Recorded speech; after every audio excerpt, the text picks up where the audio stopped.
Good evening, everybody. If you are tuning in from the East Coast, or maybe if you're tuning in from other parts of the country or around the world, maybe I should say good afternoon or good morning.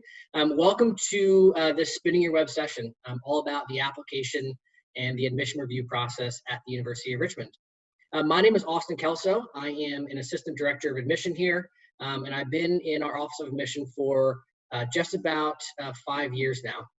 I'm joined tonight by my colleague, Amanda Gerhardt, who will introduce herself in just a second. But before we do that, I would like to just set a few expectations for what you can expect tonight. So Amanda has a presentation prepared for you all. She's going to present for about 45 minutes. And we're going to touch on, the application, right? What are some of those tips and tricks you should keep in mind as you're completing your application? What are we looking for in strong candidates? And after you hit that submit button, what does that admission review process look like on our end? We understand that you all probably have a lot of questions, and we would love to get to those tonight. So after we're done presenting, we're going to leave about 30 minutes for Q&A. So I'm going to pop off my camera. I'm going to hand it over to Amanda. All right. Thank you so much, Austin. I am very excited to be presenting our first series of webinars for reviewing the application process and how we review applications. My name is Amanda Gerhardt. I am Senior Assistant Director of Admission here at the University of Richmond.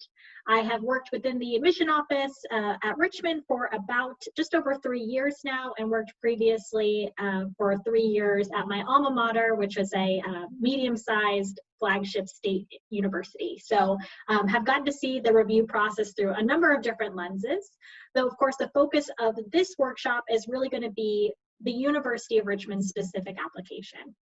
We have some great content here, but as Austin mentioned, we really welcome your questions. We want to be answering the questions that you are most keen to learn more about. So this is a good presentation, but it will be made even better by the submission of your questions. So we do absolutely encourage that in the Q&A. You'll know that this webinar series is indeed that. It is part of a series. One of the upcoming sessions is going to dive even deeper into the essay portion, which we will touch on today. And then we're going to wrap the webinar series with a guided meditation webinar, which maybe we should have started with that as well, because we know that many of you are feeling anxious about this process. And I certainly want to begin this webinar by addressing that. We know that for many students, this is not the situation that they expected to encounter as they began their application process. We know that there are additional challenges and stressors being placed on students and families as they navigate this process. And so that is why we are doing this webinar and the subsequent webinars to come. We want to be here to support you through the application process and really paint for you a picture of the support that you're going to get as a student at the University of Richmond. So very happy to be here and hope this can be a helpful kind of introduction and dive into our admission process. So as we go through the content, we're going to start pretty high level. We're going to talk about applications in general, application plans in general, and then we're going to transition to the real specific nuances of the Richmond admission process. So one, to kind of give that caveat that some of this information may be familiar to you. Some of this you may have seen if you tuned into one of our general information sessions as well. But that's again why that question portion is really important today. So the first thing is addressing the different types of applications that exist. The common application and the coalition application are two application services that are kind of a one-stop shop that allow you to apply to multiple universities all through single clicks, essentially. So you fill out one shared application, and then you indicate what schools you'd like to send that application to. There are institutions, including Richmond, that will have unique Richmond questions, perhaps an additional Richmond supplemental question, but by and large, the majority of the content that you'll fill out will be shared to all of these different institutions. And the University of Richmond uses both of these services. In fact, common application and coalition application are the exclusive measures to apply to the University of Richmond. That said, there are schools, state organizations that have their own specific application, where you'd have to submit a unique application that's for that school or for that collection of schools. And so it's important to be aware of what schools accept what types of applications. That said, I think by and large, institutions do not have a preference for how you apply. That's certainly the case at Richmond. While we're on Common Application as well as Coalition, we have no preference for either. We know that there's sort of a regional popularity to these applications, and so whatever it is that you're most comfortable with is fine for us. There are a number of different components to the application that are important to address. The biggest section is going to be that biographical information section, where you tell us who you are, how you identify, where you're from, everything that gives us a picture of who you are. Beyond that is the educational and testing information.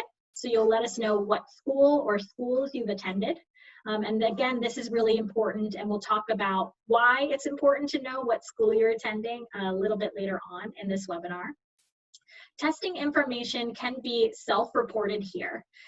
Should you choose to submit test scores, standardized test scores to the University of Richmond, submitting them on their application is not considered an official means to report your test scores. So you can certainly put them there, knowing that these are common applications or shared. It may be helpful to put that information in the case that other schools you're applying to accept testing that way. But in the case of Richmond, that would not be considered official to meet the checklist requirements to review your application. The activities section and the personal essay are two things that we're going to dive into with a bit more specificity later today. Institutional specific questions. So these would be questions like Richmond has about what majors you're interested in. Of course, all of our students will come in undeclared, but we want to get a sense of what programs you're curious about so that we can help share more information about those departments with you. And then any additional institutional or major specific supplemental essays. Again, kind of broad level, there are schools that if you apply directly into a specific major, you may need to submit an additional supplement. If you are applying to an honors program within a university, you may have to submit an additional essay. Richmond doesn't have any of those, but we do have a supplemental question that is required for all applicants. And again, we'll talk a little bit more about that in detail later on. So what are the different application plans? So there are two different sections of application plans, non-restrictive and restrictive. Non-restrictive plans are exactly that. You can apply to multiple institutions through a non-restrictive plan, so multiple schools through regular decision, for example. They're also all non-binding, which means that you can apply to the institution, and even if you're admitted, you will still have until typically the national deposit deadline of May 1 to decide if you want to actually enroll at that institution. Restrictive plans are a bit different. You are typically limited in the number of schools that you can apply to through these plans. So you can only submit an application to one early decision institution, for example. Of these plans, early decision 1 and 2, which are only different because they have different deadlines, are the only binding plans. This means that if you apply early decision to an institution, you will sign a contract, your parent or guardian will sign a contract, your counselor or school official will sign a contract, all saying that if you're admitted to a school through an early decision plan, you will enroll. So that's kind of the descriptions of all the different plans. And we'll talk in this next slide about what plans we have at the University of Richmond and what those deadlines are. November 1st is our very first deadline for students applying early decision 1, which again is a binding restricted plan, or through early action. So students have until November 1st to submit for those application plans. It's important to note that these application deadlines are for the application itself and the application only. So there is an additional credential deadline. So you have additional time beyond November 1st to submit things like your transcript, your test scores, your letters of recommendation. So you don't have to have everything ready by November 1st. At the opposite end of the spectrum, we have our January 1st deadline for early decision 2 and regular decision. And in between is a really important deadline that we like to highlight in all of our presentations for December 1st. December 1st is the deadline to be automatically considered for a Richmond Scholars Scholarship, which is our full tuition, room and board scholarship. It's our most competitive scholarship at Richmond. You do not have to do anything extra to be considered for this scholarship, but you do have to submit your application by December 1st. So certainly an important date to keep in mind. If you can submit your application confidently by that date, we absolutely encourage you to do so. So what does it mean to apply to the University of Richmond? We have a holistic review of our applicants, which means that you are not just a number, you are not just a test score, you are a whole individual, and we are really looking to determine this idea of fit when we evaluate you as an applicant. We want to make sure that not only are you a good fit for us, that you're going to be academically successful, that you're going to contribute to our classroom outside, our environment outside of the classroom, but also that we're a good fit for you. We know that you are still have room to grow as a student who's going to enter our campus as a freshman or perhaps as a transfer student. And so we want to be able to provide you with all the tools that you need to continue to grow and develop as a student and as a person as a whole. So making sure that we have all the tools to support you as well. We do have a need-blind admission process, which means that for U.S. citizens and permanent residents, we will not be considering your financial ability or your financial status and ability to pay in our review process. So we're among a very small population of schools that for U.S. citizens and permanent residents are both need-blind and meet 100% of demonstrated need. This is an important point to point out, I think, because we get asked a lot of questions about financial aid.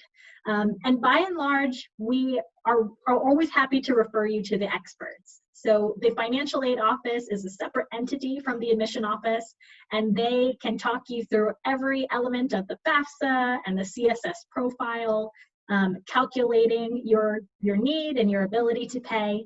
So we work really closely with them and support them, but they are really the experts in that field. So we're often kind of referring students and families to their office to provide that more detailed information.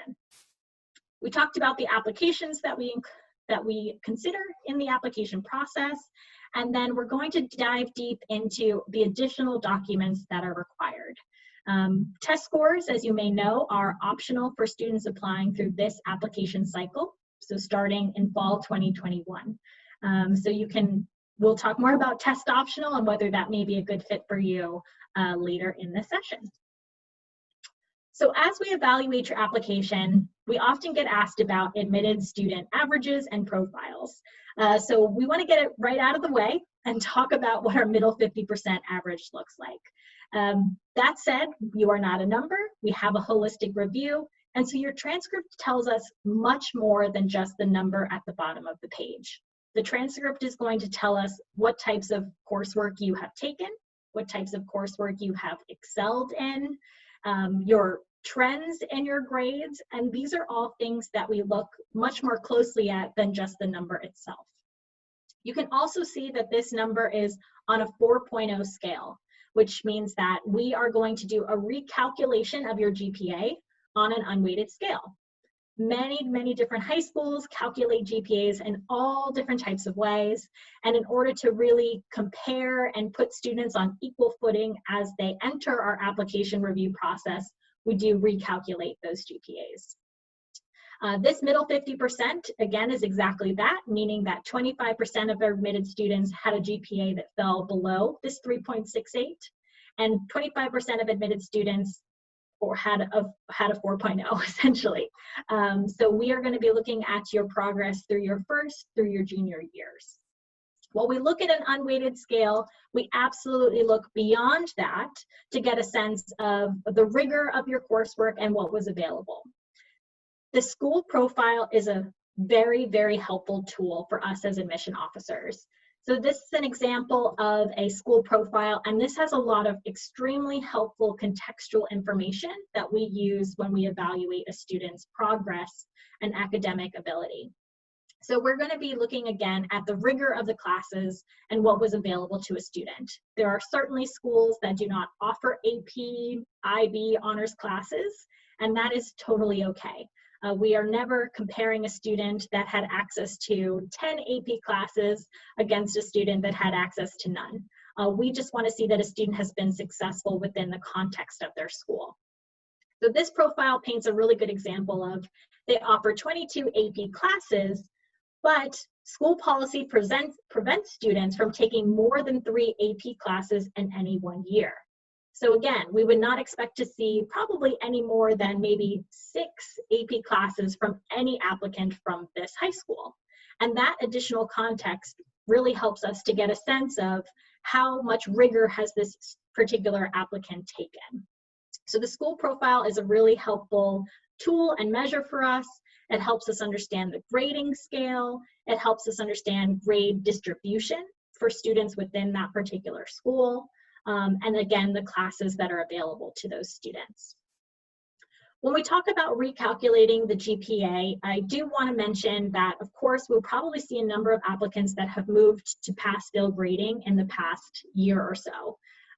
We are going to be considering, we're not going to be translating a pass grade to a letter grade. So these will not be included in our recalculation of what we call the UR GPA. Certainly if a student unfortunately fails a class, that would be considered in our GPA recalculation. But for a pass, we will obviously and of course consider that as a credit that they have successfully completed that class, but we will not be looking at that in our recalculation. So the other thing I want to mention is about our recalculation and what specific classes we consider. So we consider the 5 different core academic classes in our recalculation. So just to make sure you're all following along, as I've already thrown quite a bit of information, I'm going to share with you on the screen a polling question. So I'd like to know, based on your understanding, which of these subjects is not considered a core subject and therefore would not be considered in our recalculation of your GPA. So we got some votes. They're coming in strong here. Great. We'll give it a couple more minutes to see what we have. Awesome. So over 90% of you know that physical education is not considered a core class and is therefore not considered in our recalculation. So when you are looking at the classes that for your schedule, of course, many of you seniors, you are locked into your schedule at this point, but ultimately we're really looking for a varied course load. We want to see that you have exposed yourself to a range of different subject areas because that will be the exact experience you'll have on our campus. We want you to have a proficiency in all these different subject areas and be a really strong, well-rounded student. Certainly, if you have a particular interest in social studies, for example, you're welcome to double up or triple up in those classes. We also want you to balance this sort of well-rounded curriculum with a curriculum that's really of interest to you. And we often get asked this question, is it better to get an A in an honors class or a B in an AP class? Now we joke that the best thing is to get an A in an AP class. But of course, that's not always realistic. And in seeing our average admitted student GPA profile, you know that that's really not the case for our admitted students. We want you to certainly challenge yourselves. We want you to be thoughtful about challenging yourselves in ways that are going to be beneficial to you. So that may mean that challenging yourself in that class is going to render an A or a B. But it also may mean that you're going to gain exposure to material that is of genuine interest to you.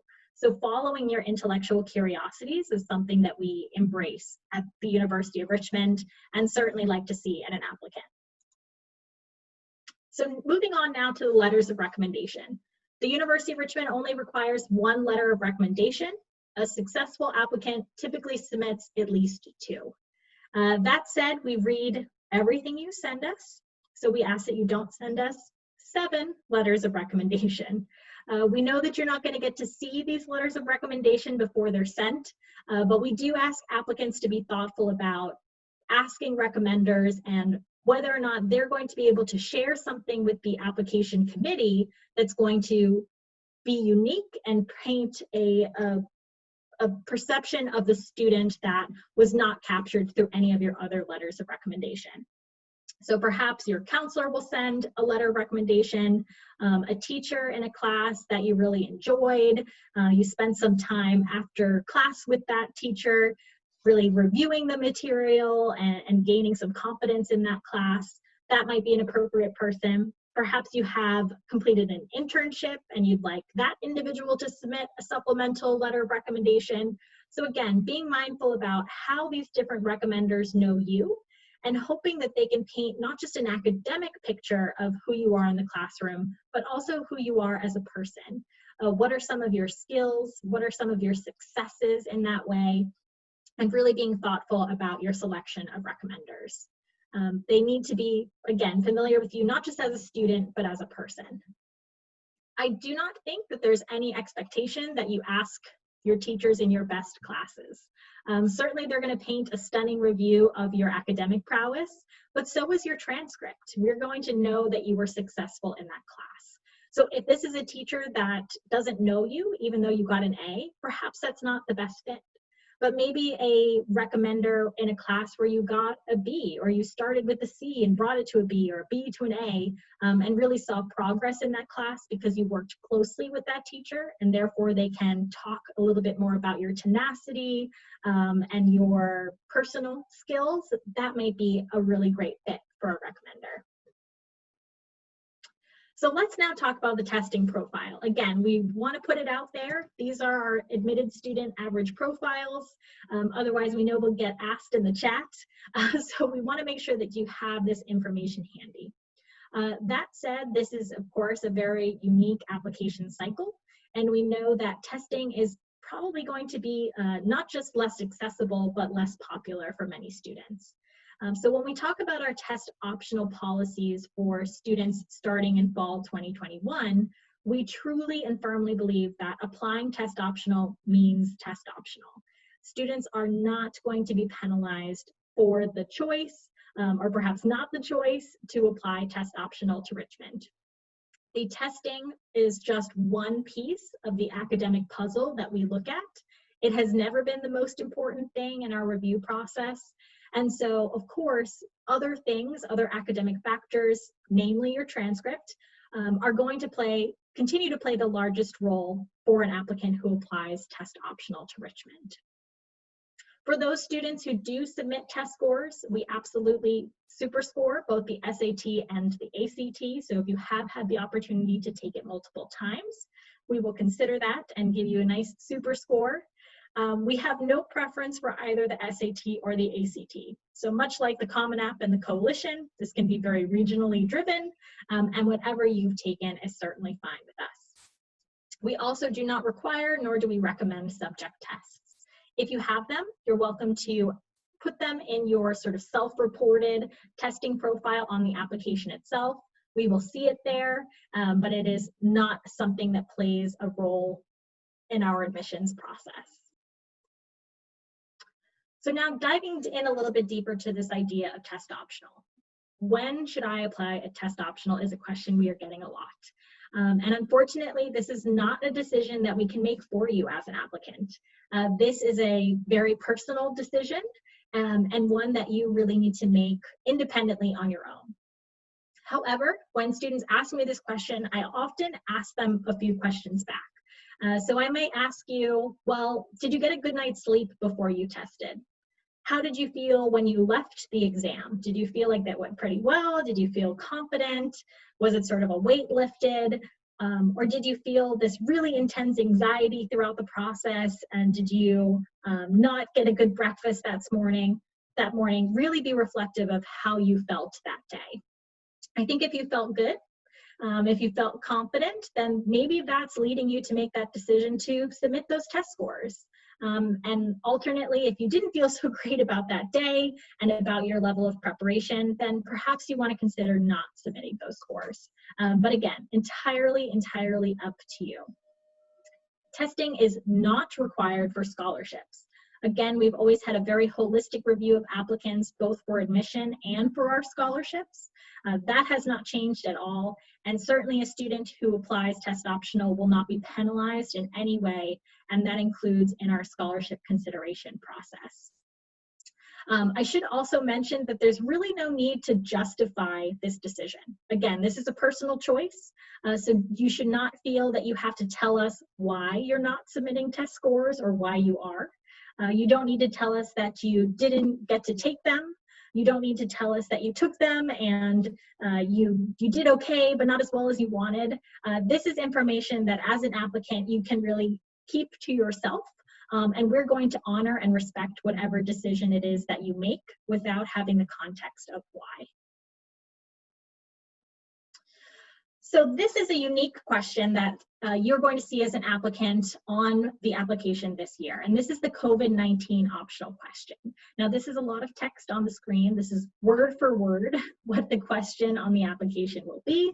So you will see this again, but I really want to take a moment just to address what this question means and who and when should use it. So the response to this question for the applicant is 250 words max. So that is a really, really small amount of space. And we really want students to be thoughtful about what they should or should not feel they have to share in this area. Alternatively, this is the space that you should be talking about COVID-19. We are hopeful that students will use this space rather than the personal essay to talk about COVID-19. We recognize that students have absolutely been impacted by this pandemic. And again, we want to give them a platform and a space to talk about those impacts if they exist, but really think that the personal essay should be a reflection of you on a bit bigger scale. So really be thoughtful about using the COVID-19 space if you need to share something with us. That said, there is a COVID-19 question for both the applicant and for your school counselor or college official.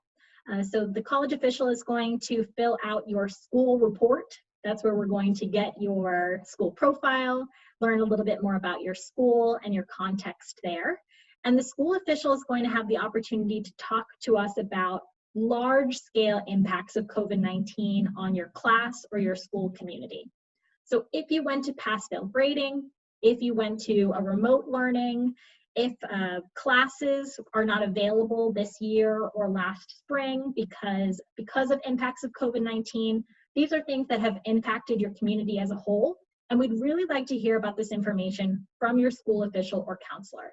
That just helps us to kind of confirm and verify that that happened, and also it gives you more space to talk about any personal and direct impacts that you have experienced.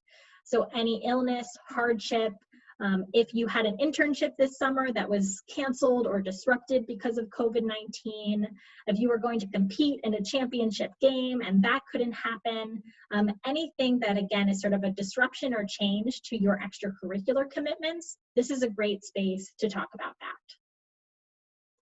All right, so again, lots of information being thrown at you. We want to send out another poll your way. So very early on in the session, we talked a lot about application plans and deadlines, and there was one very specific date that all students should keep in mind if they want to be considered for full scholarship consideration. So this is our deadline for the Richmond scholarship consideration. Oh my goodness, you guys are quick. All right, so we've got most of the votes coming in, and 95% of you know that, yes, December 1st is our Richmond scholarship consideration deadline. So happy you're all following along with me. December 1st is that important deadline, and if you can confidently apply by then, you're absolutely encouraged to do so. All right, so pivoting, shifting right along, we're going to talk now about the activities section of the application, as well as a little bit about the personal essay and the Richmond question. And then what does it mean after you hit submit? So some great information coming your way. So the application resume, the activities section of your application is Very, very important to us as admission officers reading your applications. That said, this is a real exercise in being succinct. There is not a lot of space on this section. There's not a very high character limit. It is less than a tweet. So really being thoughtful about how you communicate all of your accomplishments and your activities in this section. You are limited to 10 activities. You'll write a position or a leadership title in 50 characters or less.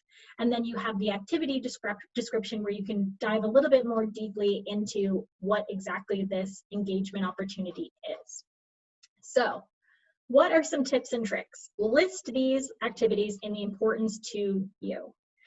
We are going to see a very, very diverse applicant pool. You have done, as applicants, just about everything and anything. We are not looking for any particular types of activities. We just want to know what is important to you and what you have dedicated your time to and what you value. So really thinking beyond the I did X, I did Y, and quantifying it if you can. So if you wrote for the school newspaper, maybe you know how many articles you published. If you are a swimmer, maybe you can tell us how many laps you've done, how many awards you have won, how many competitions you've taken part in. So if you have the opportunity to quantify it, I think that can make an activity really powerful in your application. And again, is I think also very eye-catching as well, because it gives us a sense of the volume of time. You will list how many hours or how many days throughout the year you commit to these activities, but that additional level of quantification can really help us as well.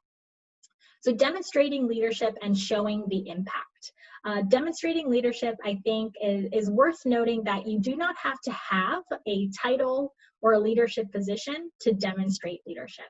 Sometimes demonstrating leadership means that you really helped to guide or innovate around a particular project or initiative within that club or organization. Doesn't necessarily mean you were the president. So think about how you have demonstrated leadership within that activity and make sure that you share that in the description. Showing the impact, sometimes this means quantifying it. Sometimes this means just being really, really clear about what the commitment is. So trying not to use language or acronyms that we as admission officers are not familiar with. And then this final bullet point, you see how easy it is to make these mistakes. So we want to proofread all of these activities really carefully, make sure your activities are clear to us as admission representatives. So how about some examples of what works and what does not work? So these first two examples are really helpful. What do they reveal about the students? What values are reflected here? So this first opportunity, the student is very involved 7 hours a week in creating a podcast. So they've demonstrated the leadership by telling us that they were the founder, that they're the host of this organization. They talk about how frequently they offer this commitment. And then they also talk about the audience and range of their listeners. So this is a great example of quantifying it. This next activity here, the succulent plant care, is really a unique one. It's not a traditional activity that you'd find on your activities list, but it really gives us a sense of something that is really important to this student, something that they've dedicated their time to. Not only do they have plants, but they have taken the time to really cultivate a collection of plants. They've learned about how these plants survive and thrive. They mastered the care. They probably also share their expertise with their peers and their friends as well. So this is something, again, that sort of non-traditional, but certainly something we would want to hear more about. Now, this last one is interesting. So this student is clearly very successful in track and field, but I don't know what all of these things mean. So I do not know what UWCIM is. I do not know what RKS stands for. So making sure that the descriptions of your involvement are clear and can be understood by an audience that is unfamiliar with that organization is really important. So we'll have a couple more examples of why don't these work. So this first is supported an injured friend. Now this is fantastic. We would absolutely expect you as a friend, as a peer, to support your peers in need. But this is probably something that can be left off of your activity list. And that's because the expectation is you're probably a good friend and supporting the people that need your support. So this is not so much an activity as just a general courtesy that we would kind of expect of all of our applicants that found themselves in this situation. Finally is this idea of a writer and planner. Now this one is demonstrating a really fantastic skill. It's something that they have been doing for many, many years. So it's been a consistent activity, but is it an activity?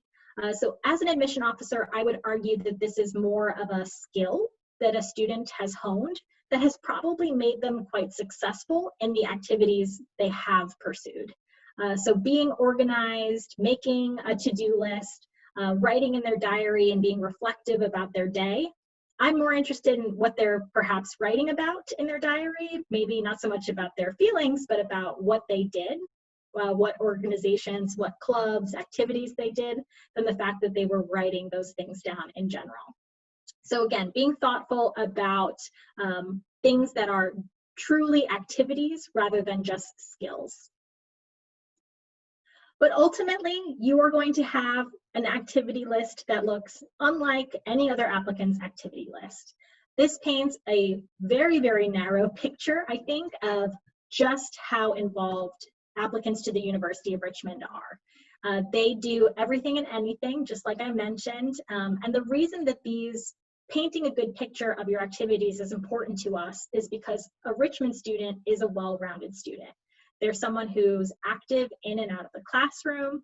They are someone who is going to not just pursue their own passions, but cheer on the passions of their peers.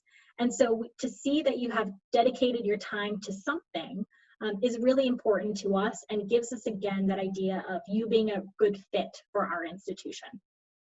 I should also note that some of the things listed here are kind of those non-traditional things. They're not necessarily activities, but we have students that work more than 15 hours a week, so they have sizable part-time jobs.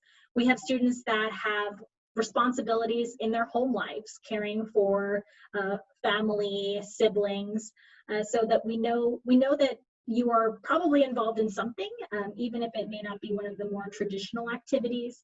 And again, recognizing that this is a fantastic space to kind of brag about yourself a little bit. Don't hold back. The application as a whole is a celebration of you. It's a celebration of all of your progress these last 3 or 4 years, and we want to hear all about that. So don't hold back, just make it succinct. All right, so again, some tips about writing the college essay. Our next webinar in the series is going to do an even deeper dive into writing a personal essay. They're going to paint some pictures of some really excellent resources. So do tune into that if you'd like to know more. But I want to start with very much this high level idea of what are we looking for and what does the college essay do?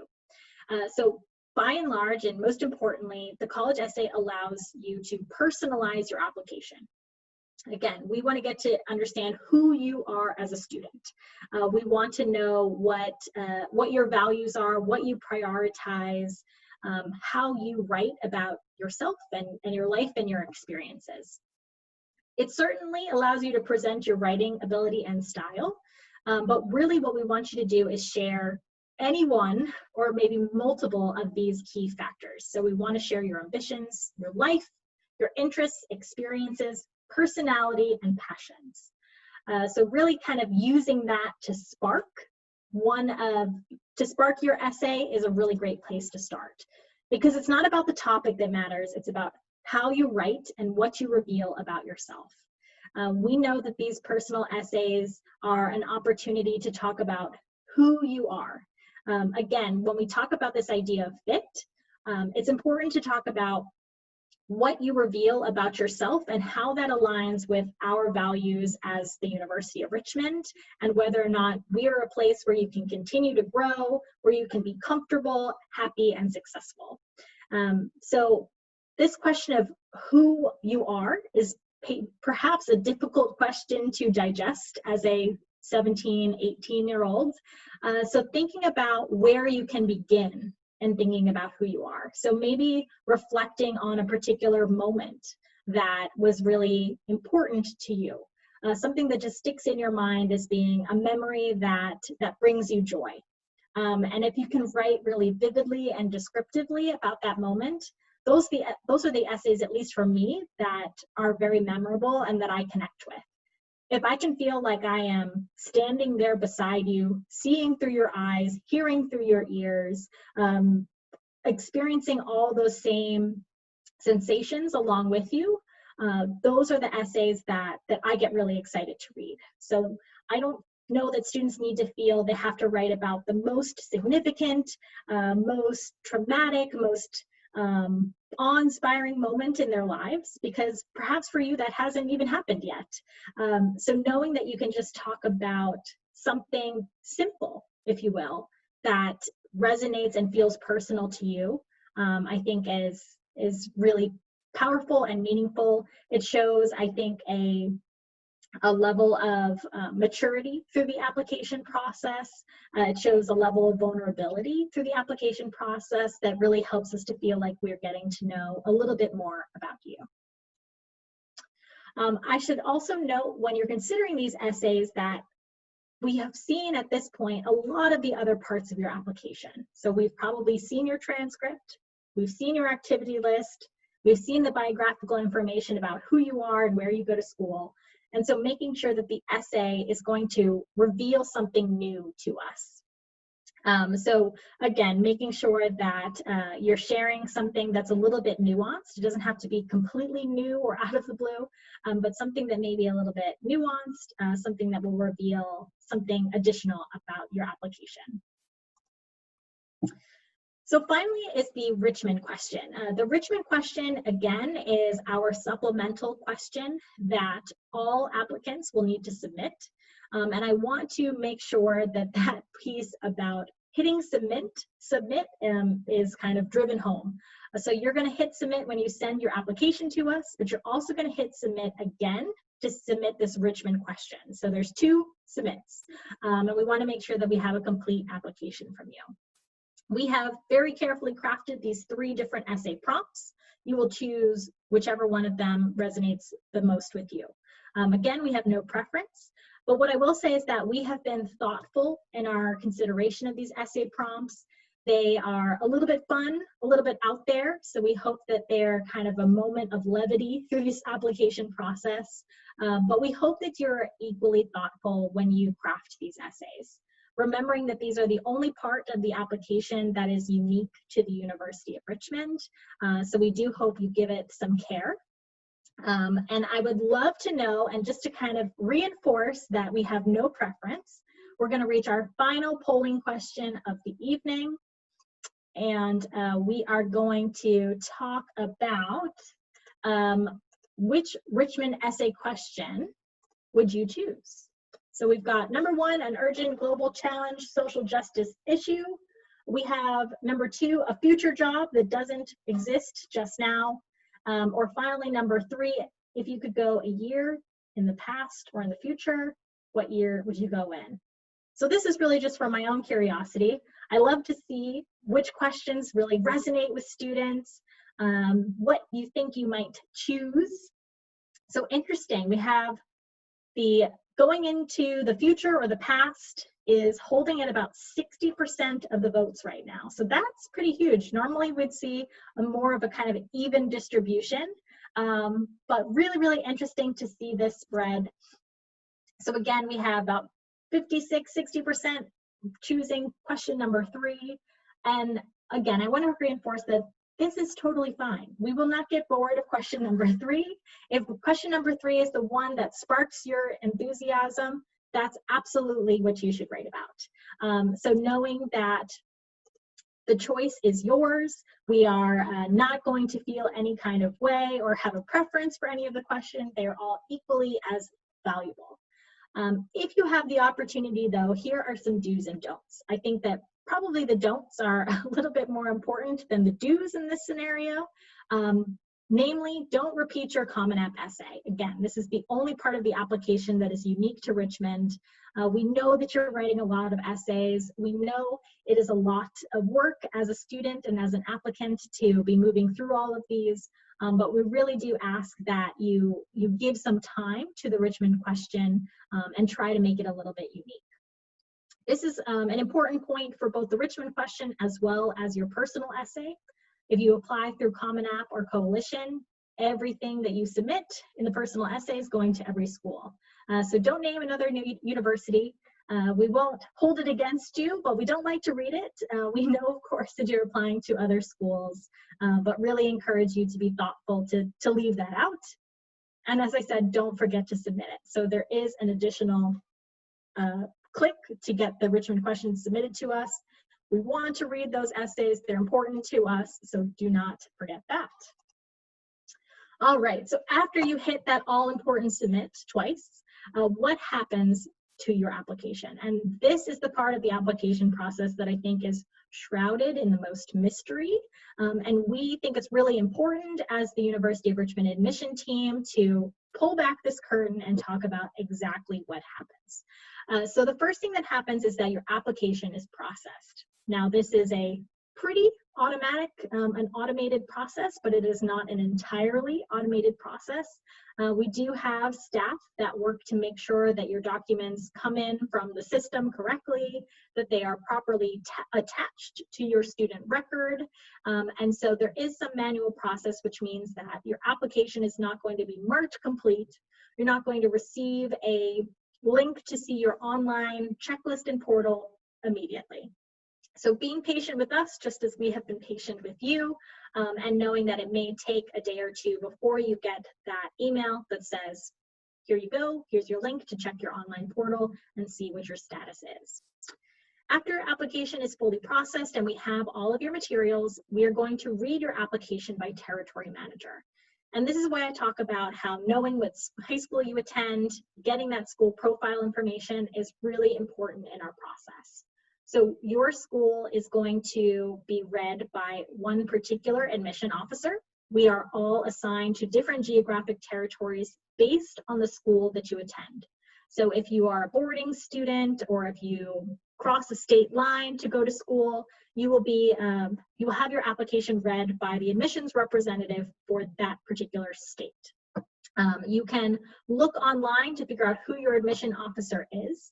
But it is important that we read your application by your school because that allows us to have an even deeper familiarity with your school curriculum, your school environment, what's offered to you. We build connections with your school counselors and officials, so if we have any follow-up questions, we can reach out to them to ask. So again, this is about bringing that context so that we can really evaluate your application fully and richly within all of that great context. The territory manager is going to make an initial recommendation for a particular decision. So of course, there are a number of different decisions that can be rendered. There is admit, what we're all hoping for. There is deny. There is defer. So for students that apply in those earlier application plans, your application may be deferred for a later evaluation as we receive additional applications in our pool. And then finally is a waitlist decision. And a waitlist decision means we don't have room right now, but we may. You're still a strong fit for our institution, and we will need to wait and see. So those are the 4 different recommendations your territory manager will make, and then your application is reviewed by a committee. So this means that every applicant is talked about in a small committee where we present your application, we talk about all of your strong points, we talk about why we want to welcome you into the University of Richmond community, and collectively we make a final admissions decision. So again, you are a human, this is a human process. We want to honor the work that you have put in. We want to celebrate your successes and your accomplishments for the past 4 years in high school. And we want to talk about your application to make thoughtful admission decisions about whether Richmond is a great fit for you and if you can and will be successful on our campus. So after that final decision is made, your decision is released. Your decision will be released online on what we call your spider portal. So very proud of our spider mascot. And then at that point you have, for those students that have not applied through an early decision round, until the national deposit deadline of May 1st to make your decision and decide if Richmond is the place that you want to call home. So it's a process that we all very much enjoy, we look forward to. It is great to be able to meet you in a typical year in person or meet you virtually and see your faces, and then be able to connect your applications to that experience we had with you. So we really all enjoy the application review process and celebrating our future spiders. So we are coming up upon the hour mark. We have a few minutes for questions now. Before we move there, I just want to put some links up here. There are some really great email resources and a few different emails to keep track of as you move into the application process. So if you have additional materials to send, application at Richmond. If you have general questions, admission@richmond.edu. I mentioned on our website, we do have an opportunity for you to find your specific admission officer based on the school that you attend. And then finally, if you'd like to touch base with me, or if I am your admissions representative, my email is here as well. But it has been a thrill to get to present all of this information to you all. I know we've had lots and lots of questions coming in. So I am going to turn it over to Austin to kind of kick off our questions and see what the rest of the program has in store for us. Yeah, thank you, Amanda. And we'll let you catch your breath after all that speaking.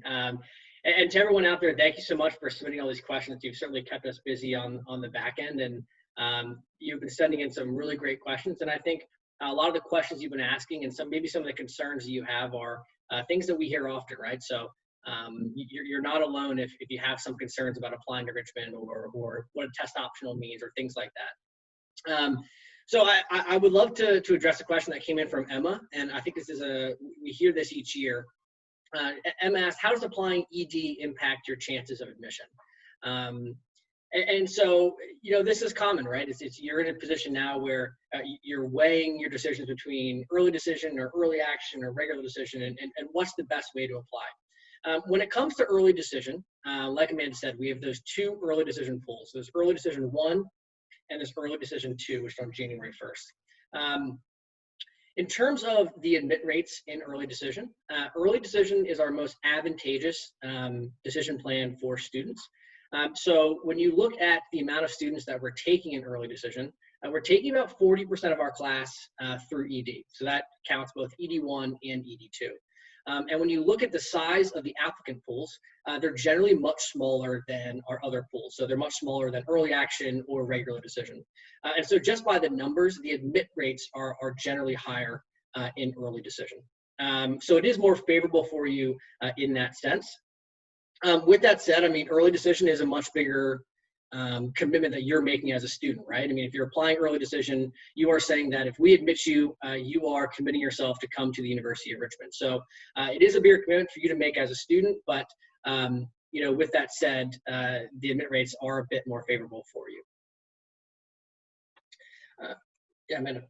Excellent. So thank you. Moving right along, we have a great question from Ella, and there's some similar questions as well about what to include in the COVID section, and then what to put in the additional information section, which is not a part of the application we addressed directly, and how that content should be shared within the application. So as far as writing bullet points or an essay is probably going to be tough, particularly in the COVID-19 section, only because of how limited you are in characters. Bullet points are absolutely fine in both of those sections. So we'd love, you know, complete sentences just so that we can really follow along and make out what you're trying to send us. But it does not have to be kind of as well formatted as the essay itself. The COVID section, again, is for specific COVID impacts that have impacted you directly. So there was another question about, you know, I had an internship lined up, I had activities that I was supposed to do that were canceled. The COVID-19 section is a great place to talk about those types of disruptions. Certainly, if you've had any more personal impact because of COVID-19 that you'd like for us to know about, you're welcome to share that there as well. I should mention that there's absolutely no obligation to write anything in the COVID-19 section if you have nothing that is relevant to that pandemic. So these optional sections, I think they catch students up feeling like they have to put something there, but that is simply not the case. The additional information section has always been a great space if you need more space to elaborate on a particular activity. Maybe it's an internship or a research opportunity that just can't be captured in those 150 characters. You could elaborate on that there. Maybe you want to talk about some particular hardship you've had in a class that's not a result of COVID-19, just you've struggled in a subject or had some other sort of personal impact that affected your ability. Those are typically the types of things that we see in the additional information section. And again, I would say more often than not, students do not submit any information there. So you should feel no obligation. And Ella asked another question about, are there any tips for creative supplemental essays? And I think this is a great question. And when I speak with students about writing essays and what are the tips that we have as you're considering what to write about it and how to write about it, I generally encourage students, I think, don't try to be unique, just try to be you. And so if you think about that, you are the only person that is like yourself, right? We're all unique in our own way. We all have our own identity. And so I think there's no need to try to be creative or no need to try to take a unique approach. I think just by being genuine to who you are and writing an essay that is reflective of you and your experiences will naturally be unique in that way. I also tell students when they're writing essays, a great thing to do is to not be afraid to inject your personality into that essay. You know, I think the word essay is a bit misleading because these are not academic pieces of writing, right? This isn't an essay for your AP US history class or English class. You can use your personality in these essays, and we definitely encourage that. And when you think about the application, it can be very quantitative. You know, there's your transcript, there's your grades. If you're sending in a test score, you know, these are standardized testing reports. But there's not necessarily a lot of space in the application for you all to kind of showcase your personality. And at the end of the day, the whole point of the college application is that we're just trying to understand who you are and if you're a good fit for our college campus. And your personality is a big part of who you are. So don't be afraid to use that. I use the example, you know, if you're funny, be funny, right? If you're not funny, don't try to be funny. You know, if you're a creative person, well, maybe it's natural for you to take a creative approach to how you write the essay. You know, how you write it and how you use your personality will oftentimes tell us more about you than what you write about. So my general advice is don't try to be unique. Just try to be honest and genuine to who you are. And don't be afraid to use your personality in the process. Great. So lots and lots of questions about many of the challenges that students are facing as far as even just gaining access to standardized tests, SAT and ACT. And we are very, very attuned to these challenges. We absolutely recognize the hardships and know that many students that expected to take these standardized tests are just not going to have access to them. So I made the point at the beginning of the session and really do want to reiterate that test optional means test optional and that students will not be penalized. Again, standardized test scores have only ever played a small role in our application review process. Really your application and your academic preparedness is gauged more so through your transcript. So the transcript is always an important part of your application. It helps us know that you're going to be academically successful at Richmond. And regardless of whether or not you submit test scores, that's going to continue to play the largest role.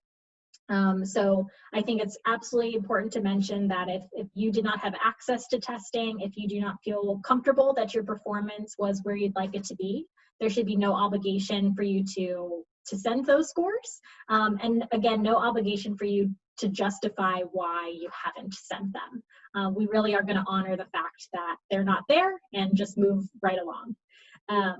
There are some questions too about English language proficiency.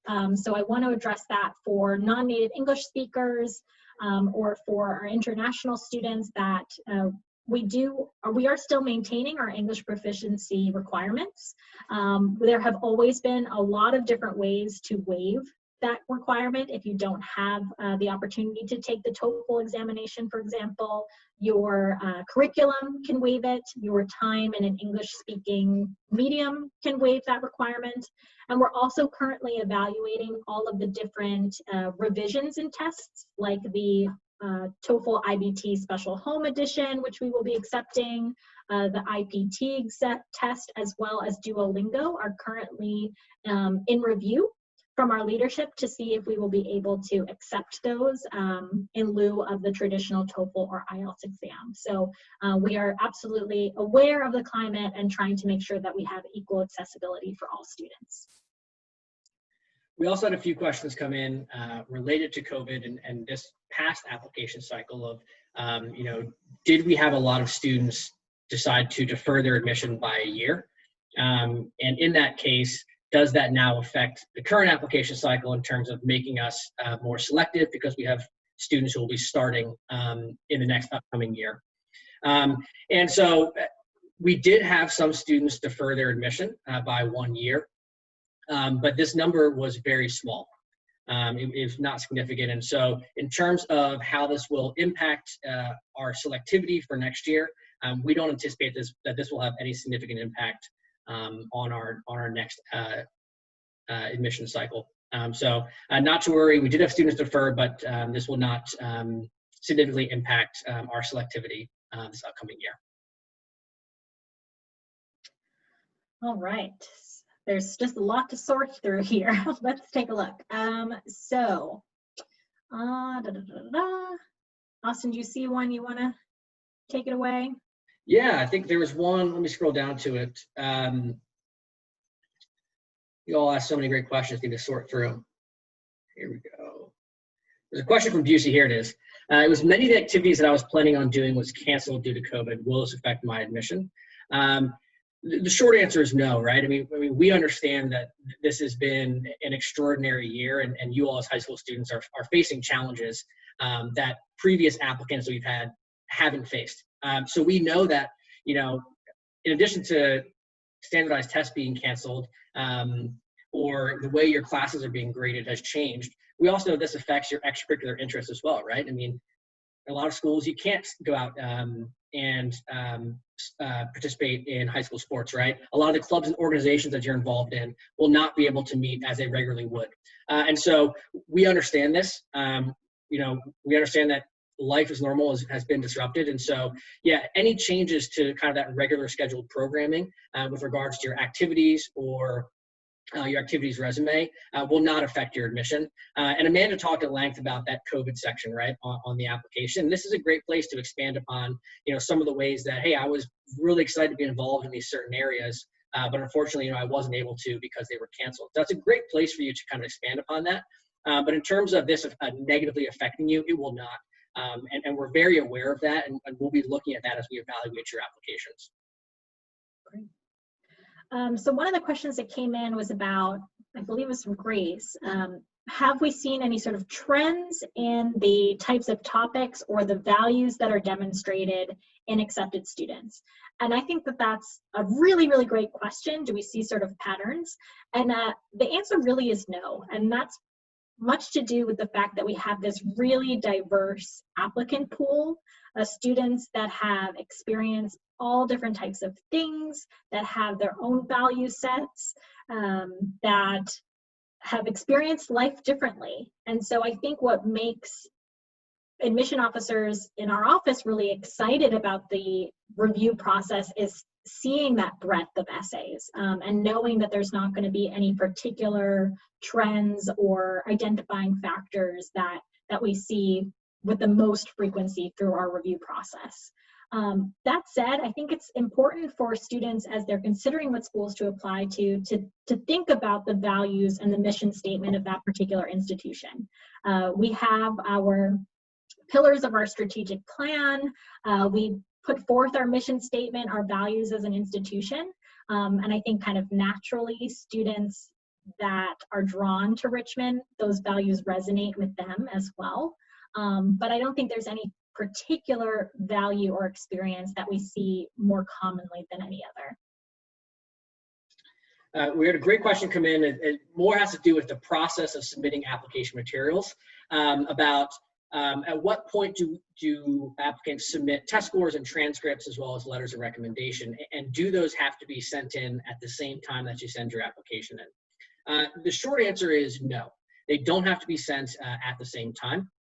And so what we do is after you submit your application, so let's say, for example, if we're looking at early action, which is a November 1st deadline, you'll have to submit your common application or your coalition application by November 1st. If you sent that part of that piece in, you have applied by the deadline. We then give you about a month to send in all those, what we call supporting application materials. So those would be the transcripts coming from your high school, letters of recommendation coming from your college counselor or teachers or mentors, or other pieces of the application material. So you have a bit of time after you actually physically submit the application to then get in those rest of those supporting documents. Oftentimes, these will be sent directly through things like SCORE or Common App. Your recommenders might have a profile in Common App, or transcripts are sent through Common App or SCORE, things like that. They don't have to be, though. So you can also submit these physically by snail mail to us as well. You can mail them into our office. But what's also very common is you can email them to us. We have an application inbox. It's just application@richmond.edu. We'll take them from that inbox and attach those to your application file. But also the best way to submit these things is through your Spider portal. So once you apply, you'll be given access to that Spider portal that Amanda talked about. And in that portal, you'll have additional ways to submit those supporting application materials. So don't feel you need to have all these things in at the exact same time that you hit submit on your application. We understand there's a lot to get to us, and they're coming from different places. So you have a bit of time to get those in for consideration. So a few more questions about testing for students that are considering submitting their standardized tests to Richmond. One is about whether or not a student would be penalized for only taking the test once. And another from a student who's taken it once, thinking about maybe taking it again and wondering what exactly we will see. So we have many, many students that only take the tests once. That said, we never have any idea how many times you have taken a standardized test. As admission officers, we will see only your super score. So we will see the best sub-score from each of the subject areas. We will not see what date they are associated with. So if you had your best verbal the first time and your best math the second time, we will not know that that is the case. So every sort of student that submits standardized test scores is going to be viewed equally in that way. So we won't know if it's the first time, second time, and certainly a student that has only taken it once will not be penalized. So that is a great question about that. I should also note that we know that there are some students that may have already opted to have their standardized test scores from earlier this year or last year automatically sent to our institution. If you have done that, that still gives you the opportunity to apply test optional to Richmond. So when you submit the application, one of the Richmond questions at the end of the application is going to ask you, do you want to be considered test optional without standardized test scores considered, or do you want to have your standardized tests considered in our application process? If you say that no, you don't want to include them, you want to be test optional, then even if we have test scores on record, we will suppress them from our review, we will not see them, and they will not play any role. So you have until the time of submitting your application to decide if you want to have those scores considered. We had a question come in about the Richmond Scholars Program and what are some of those credentials that we require for those that we select for that scholarship program. So the question is, do all you Richmond Scholarship recipients have a 4.0 GPA? Or do some recipients have a strong extracurricular profile and just, let's say, about a 3.7 GPA? So for the Richmond Scholars Program, there are two main criteria that we're looking at. The first is academic excellence. And the second is we're looking for students who have made a significant and lasting impact outside of the classroom, right, in their immediate or greater communities. When it comes to that academic piece, there's really not a threshold that we're looking at, right? So we're not saying, you know, you have to have above a 3.85 unweighted core GPA to be considered for that scholarship, right? So there's no thresholds in that sense.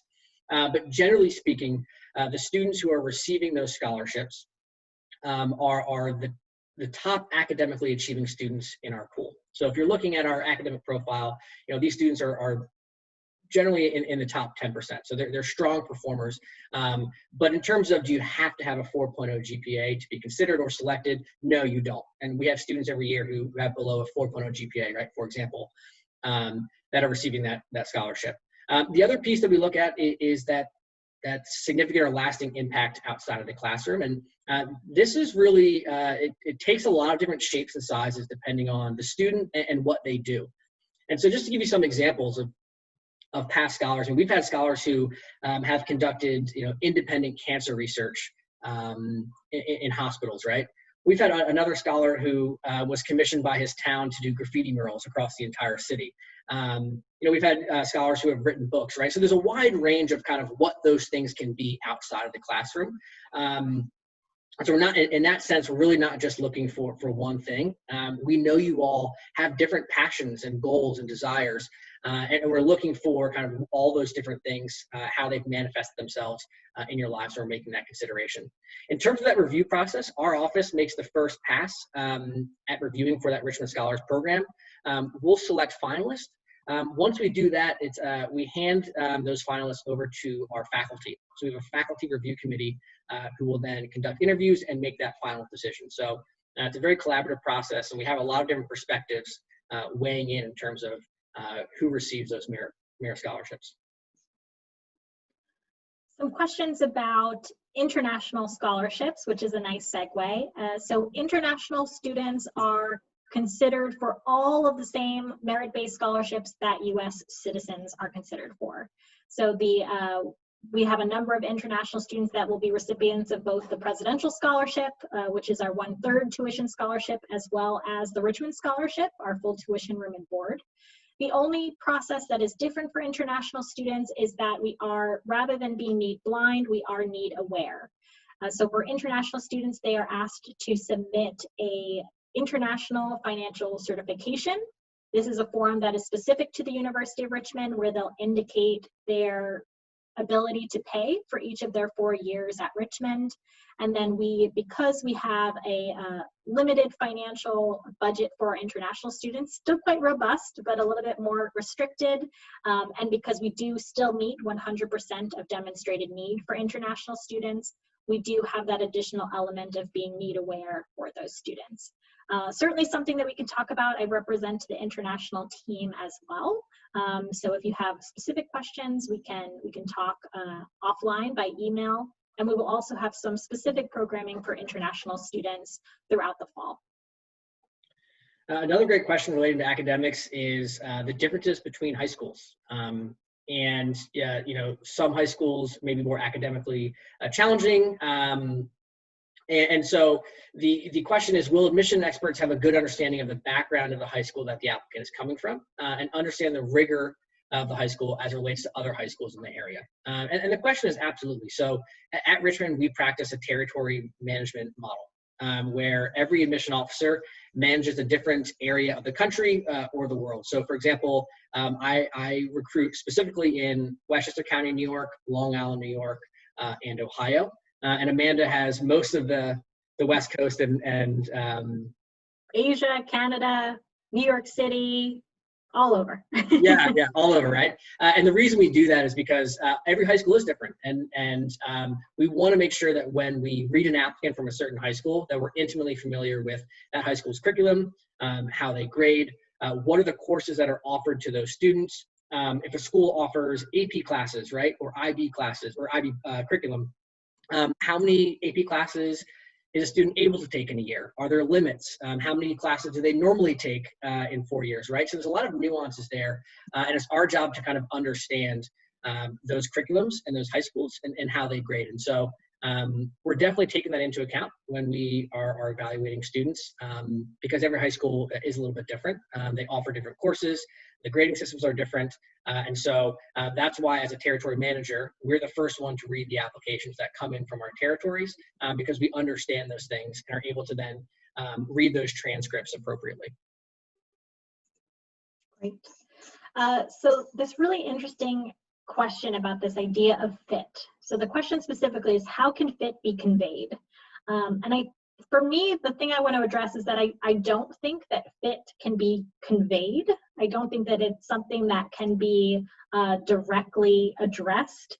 It's really something a bit more intangible that we as admission officers just kind of get a sense of. So I don't think there's anything that you can do as an applicant to show us your fit. It's something that we just kind of have to see that is there through your commitment to presenting kind of an open and honest application. So in particular, we talk about this idea of fit going two ways. So how can you know that we're a good fit for you? You can research us, you can talk to our current students, see if there are people that you can imagine taking classes with, living on a campus with. You can make sure that we have the majors that you're interested in pursuing. You can visit us. You can do our virtual tour and see if you like our campus, if we're in a part of the world that you like and think is a good fit for you. So that's how you can kind of get a fit for us. How do we get an idea if you're a good fit for us? The first thing, of course, is academic preparedness. Ultimately, we are a place of higher learning. We want to make sure that you'll be academically successful, but we also know that you have more to learn and more ways in which you can grow. We don't expect you to be fully formed beings at 18 when you're applying to Richmond.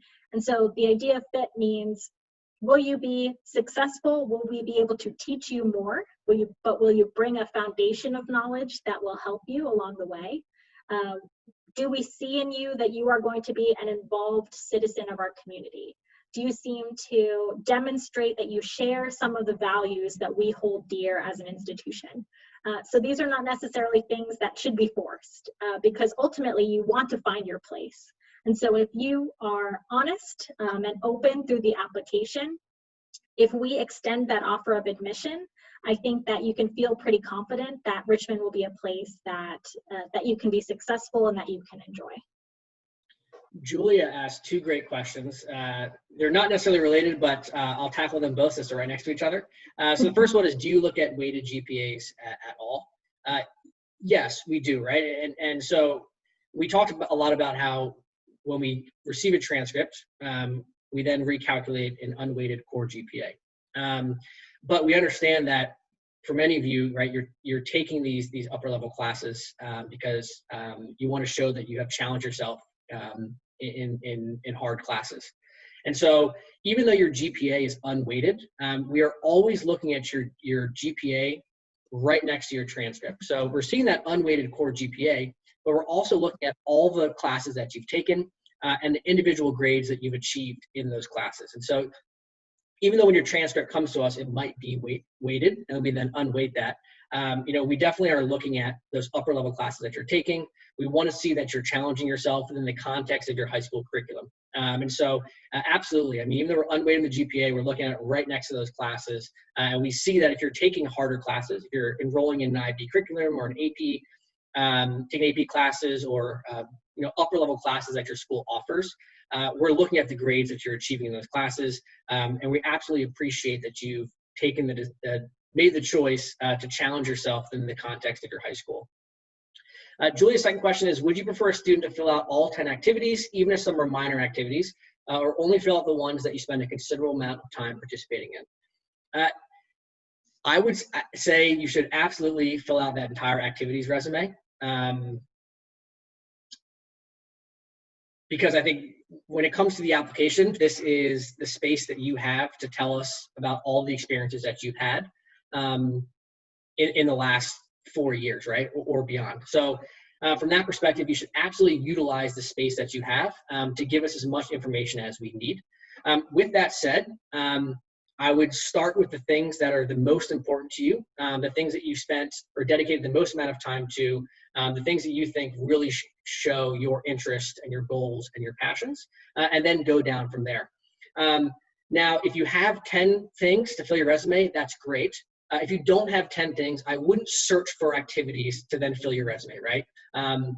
You want to fill the space and use the space that you have, but you also want to provide us meaningful things to look at, right? So if you're just putting things on there just for the sake of putting them on there, I might recommend not doing that. But if you have activities and it fills up all 10 spaces, absolutely go for it. This is your chance to tell us who you are, and you should definitely utilize all the space that you can to do that. We have a few international students that both Gabriel and Rashika are really interested to know how we evaluate international transcripts and academics, particularly if they attend a school where a GPA is not rendered. So there are some really, really excellent resources that paint kind of a national picture of what types of curriculum and grading scales are available in your home countries. So as a member of the international team, we rely really heavily on these resources, particularly if your school doesn't issue a school profile that gives us a lot of information. So we are going to have an idea of, generally speaking, within your country, what types of coursework, what types of curriculum and grading is conducted in your country. Ultimately, we do render a UR GPA for all applicants, regardless of where in the world they study. So if a GPA is not provided by your high school, we are going to use the grades that we have from your in-school grading. We're going to utilize either the profile or the resources I mentioned to translate those to a typical 4.0 scale and get a sense of where you compare. That said, again, we have a holistic review process where we're going to be not just looking at your numbers, but also speaking about you out loud. And so if that GPA doesn't really paint a clear picture of your academic potential or performance because of those limitations of country knowledge, we can still get a pretty good idea of your academic fit and ability by discussing you in that committee setting. So certainly an international student that doesn't operate on that sort of traditional scale that we see in the United States, they'll not be penalized in any way. Hannah asked a question about, or sorry, not Hannah, we had an anonymous attendee ask about are AP scores considered in the admission process? So we should say that, we don't require AP scores for our part of our admission process. So, if you haven't taken AP tests, don't worry. This is not a required application material. With that said, you can think about these as an additional data point, right? So if you've taken the exam and you feel like you've scored well on that specific AP test, you're more than welcome to send that in, and that's another way that you can demonstrate your proficiency in a certain subject. But by no means are they required. So, if you are wondering, should I take an AP test? Should I not take an AP test? Just know that, it's not a required part of our application. I think another great part about AP exams or even IB curriculums for that matter is we do accept these tests for credit at Richmond. And so generally speaking, if you score 4 or 5 on the exam, we'll accept that credit. And you can bring in up to 7 credits with you to the University of Richmond when you enroll. So if you are deciding to take these tests, even if it's not for the admission process, it's a great way to bring in some extra credits with you to Richmond, which will then give you a bit more flexibility in your schedule to maybe test out of some of those general education requirements or things like that. Great. So we've addressed nearly all of the questions that have come in. But Austin, if you don't mind, I'd love to take these last few minutes just for some kind of final words of wisdom, if you don't mind. Certainly putting it out there that if we have not addressed your question, we are absolutely accessible. We want to make sure you get that information, so please don't be shy in contacting us. But I know I would like to take a couple of minutes at the end here just to kind of give my final 2 cents about the application process. And I think that Austin kind of began to talk about this when addressing some of these essay questions a little earlier on. But I received this really interesting question from a prospective student not too long ago, and she said, "What do I do to stand out in the application process?" And that question really caught me off guard, because my biggest advice for students is don't try to stand out, because you will stand out. As Austin was really mentioning, you are a unique individual. This application process, while stressful and challenging at times, is really a celebration of you and all of the good that you have done throughout your high school years. And so taking the time to be in the moment, take a step away when you need it, but try to allow this process, the essay writing, the writing of your activities in that section, to be a moment to recognize the accomplishments and really look ahead to a future that's going to be very bright and exciting, and joining a community like Richmond that's going to be really, really supportive of your endeavors.